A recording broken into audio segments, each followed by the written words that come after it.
जी, अस्सलाम वालेकुम।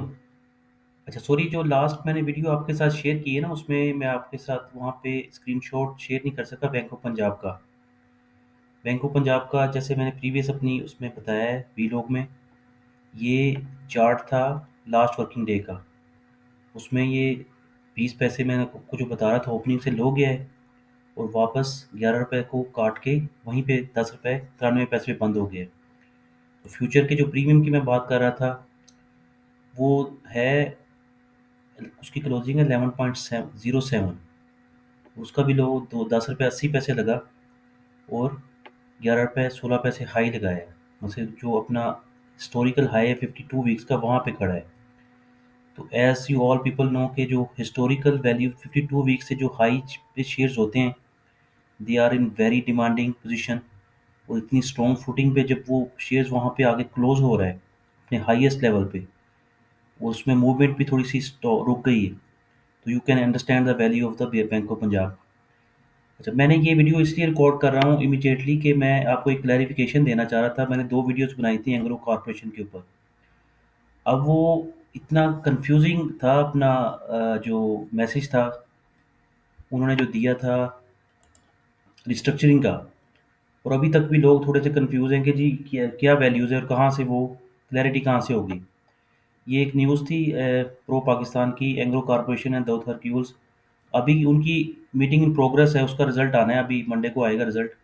जो शेड्यूल थी मीटिंग, वो बोर्ड मीटिंग इन प्रोग्रेस थी, वहाँ पे ऑब्वियसली क्लैरिफाई करेंगे।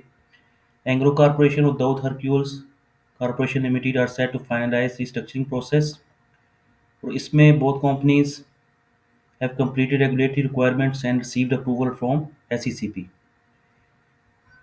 अच्छा, अभी जो नई अरेंजमेंट स्कीम ऑफ अरेंजमेंट्स इनकी है एंग्रो की और दाऊद हरक्यूल्स की, उसमें दो एंटिटीज लिस्ट हो जाएंगी। पहले तो इस तरह वो शो हो रहा था कि शायद वो डीलिस्ट हो जाएगी Engro corporation, ECL Engro corporation limited D list नहीं हो रही। उसकी जगह पे एक एंटिटी आ रही है एंग्रो होल्डिंग्स लिमिटेड। अब व्हाट इज हैपनिंग, ये थोड़ा सा मैं आपको ट्राई टू अंडरस्टैंड यू कि स्कीम ऑफ अरेंजमेंट का जो पर्पस, मेजर पर्पस था कि जो दाऊद हरक्यूल्स के पास 40% स्टेक था एंग्रो का, 40% स्टेक एंग्रो का जो था, वो भी will be rebranding Engro holdings limited में आ जाएगा। मतलब 40% स्टेक दाऊद हरक्यूल से आ जाएगा एंग्रो होल्डिंग्स लिमिटेड में। और वो Engro will become an unlisted subsidiary of Engro holdings limited. अपनी कंपनी की वो सब्सिडरी बन जाएगी, जैसे एंग्रो कॉर्पोरेशन है वो अपनी कंपनी, जो नई नई कंपनी बन रही है उसकी सब्सिडरी बन जाएगी, तो thing will be the same, entity वही रहेगी। पर जो दाऊद हरक्यूल्स में से शेयर निकलेंगे 40%, वो एंग्रो में ही आ जाएंगे, क्योंकि उसके पास मेजर स्टेक था। और जब डिविडेंड को पे करते थे दाऊद हरक्यूल्स को, उसके ऊपर आपको पता है टैक्सेशन थी। जब टैक्सेस लगते थे तो वो एक फ्रूटफुल एक्सरसाइज थी कि पहले पैसे उनके पास जाते थे, पर वहाँ से जो जब डिविडेंड मिलता था दाऊद हरक्यूल से ओनर्स को, स्पॉन्सर्स को, तो उससे उस पे भी टैक्स कट जाता था। एंग्रो कॉर्पोरेशन पे भी टैक्स कट गया। जब यहाँ से डिविडेंड आया, जब वहाँ पे उनको डिविडेंड उन्होंने डिविडेंड दिया, तो उसके ऊपर भी टैक्स कट गया। तो एक मल्टीप्लाइंग इफेक्ट था टैक्सेस का। उसकी सेविंग्स के लिए शायद ये सारी चेंजेस की गई हैं। अब जो क्लैरिटी ये है, क्लैरिफिकेशन, कि दो एंटिटीज सेम रहेंगी, पर उसमें जो फैक्टर है, मेजर फैक्टर जो है 40% स्टेक जो दाऊद हरक्यूल्स के पास था ना, वो मिल जाएगा एग्रो होल्डिंग्स लिमिटेड, यहीं पे आ जाएगा। तो यहाँ से वो जो डिविडेंड देंगे, तो एक दफ़ा ही ओनर्स के पास सारा डिविडेंड चला जाएगा। वहाँ से जो डिविडेंड मिलेगा वो भी स्पॉन्सर्स के पास चला जाएगा। अच्छा, अब जो स्वैप रेशियो है एग्रो की और दाऊद हरक्यूल्स की, वो कैसे बन रही है। मैंने जो वीडियोस बनाई थी आपको मैंने बताया था कि 10 लाख रुपए की सेविंग है। फिर मैंने उसको रिकैलकुलेट किया कि ये सेम रहेगी, दाऊद हरक्यूल्स कॉर्पोरेशन ही रहेगी। उसकी फिर वैल्यूज तो बहुत बहुत ज़्यादा आ रही थी, बड़े एक बोनेंजा, मतलब ह्यूज इम्पैक्ट आ रहा था। I was mistaken. और अब ये एंग्रो शेयर होल्डर जो है ना, इनको मिलेंगे 2.24% शेयर्स, 2.24 शेयर परसेंट शेयर। और जो एंग्रो होल्डिंग्स लिमिटेड की जो ओपनिंग है शेयर की, वो निकलेगी 216 रुपये पे शुरू करेगा ट्रेड ना।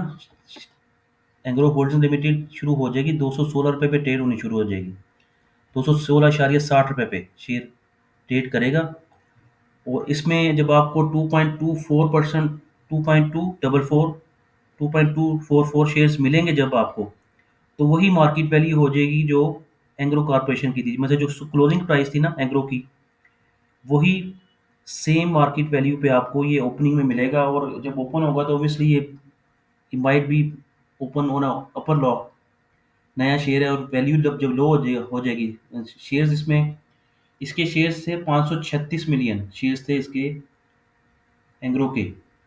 और ये जो स्कीम ऑफ अरेंजमेंट्स थी, जो शेयर्स वहाँ से आ रहे हैं दाऊद हरक्यूल से, वो शेयर्स दो मिला के इसका पेड अप कैपिटल हो जाएगा 1.2 billion. Paid up capital 1.2 billion का पेड अप कैपिटल हो जाएगा। तो ऑब्वियसली जब 1.2 बिलियन का पेड अप कैपिटल हो जाएगा, तो जो ईपीएस के ऊपर इम्पैक्ट आएगा, वो तो इम्पैक्ट तो आएगा बड़ा, एक नेगेटिव इम्पैक्ट आएगा, ईपीएस कम आएगी। तो जब ईपीएस कम आएगी तो थोड़ा सा ये थोड़ा सा देखना पड़ेगा, इसके एनालिसिस मजीद करने पड़ेंगे कि उसका कितना इम्पैक्ट बन रहा है। पेड अप कैपिटल 536 मिलियन से 1.2 बिलियन हो रहा है, पेड अप कैपिटल इंक्रीज हो गया ना। तो जब पेड अप कैपिटल इंक्रीज हो गया तो मार्केट वैल्यू ओबियसली इसकी फिर 216 रुपये 60 पैसे पे जो खुल रहा है, यू नीड टू बी थोड़ा सा अलर्ट रहना चाहिए वो चीज़ों का ना। अब ये जो खुलेगा यहाँ पे, तो लेट्स सी के वो जो उसका इम्पैक्ट है, इतने ज़्यादा जब पेड अप कैपिटल हो जाएगा तो ईपीएस का ज़्यादा आना मुश्किल है। जब ईपीएस ज़्यादा नहीं आएगी, तो इसकी ट्रेडिंग किस मल्टीपल्स पे ट्रेड होता है ये देखना पड़ेगा। अच्छा, दो दाऊद हरक्यूज जो है, वो उसकी भी एक अलहदा कंपनी रजिस्टर हो जाएगी डीएचपीएल के नाम से डीएचपी पार्टनर्स लिमिटेड, डीएचपीएल। और उस वो 270 रुपये पे शेयर ट्रेड कर रहा था, 270 रुपये पे। तो वो अब शेयर में से 216.60 रुपये निकल जाएंगे, जो कि वहाँ पे ऐड हो रहे हैं। 486 में से अगर आप 216.60 निकालते हैं तो उसकी वैल्यू आ रही है 2.244 का रेशियो आ रहा है वहाँ पे। वो ट्रेड होगा, दो 486 में से वो ट्रेड होगा 216.60 रुपये पे, वहाँ से वैल्यू निकल गई, पर वो शेयर्स उनको मिल गए 2.224%। अब दाऊद हरक्यूज में से जब ये 270 में से 270 में से 216.60 रुपये निकलेंगे, तो इसकी वैल्यू बन रही है 53.4। अब 53.4 बन रही है इसके। अब इसको कितने, इसके मार्केट वैल्यू 270 रुपये पे लेके जानी पड़ेगी। अब जो नोटिफिकेशंस आए हुए हैं, ये दाऊद हरक्यूज कारपोरेशन का नोटिस है, इसमें जो ये स्वैप रेशियो है एंग्रो कारपोरेशन की, ये तो ठीक है 2.244 हो गई, जैसे मैंने आपको बताया 486 में रुपये में से 216.60 रुपये माइनस हो जाएंगे। ठीक है जी। और ये यहाँ पे खुलेगा आगे, तो उसकी रेशियो बनती है 2.4, उतने शेयर्स आपको मिल जाएंगे। बट इसमें जो इसकी अब रेशियो नहीं बताई गई, डीएचपीएल की ना रेशियो, डेफिनेट रेशियो कोई नहीं थी। अब वो उसकी जो शेयर होल्डिंग है प्रोपोर्शन से मिलेंगे आपको। 270 में से जब 216.60 रुपये निकलेंगे, तो उसकी मार्केट अगर 270 रुपये की मार्केट वैल्यू है, मतलब लेट सपोज आपके पास 1000 शेयर थे, और 1000 शेयर पे आपके पास उसकी वैल्यू बन रही थी 270 रुपये। ठीक है जी, 2,70,000 रुपये। अब आपकी मार्केट वैल्यू है 53.4। ठीक है जी, ये 53.4 आपकी मार्केट वैल्यू है। तो आपको कितने शेयर्स मिलेंगे?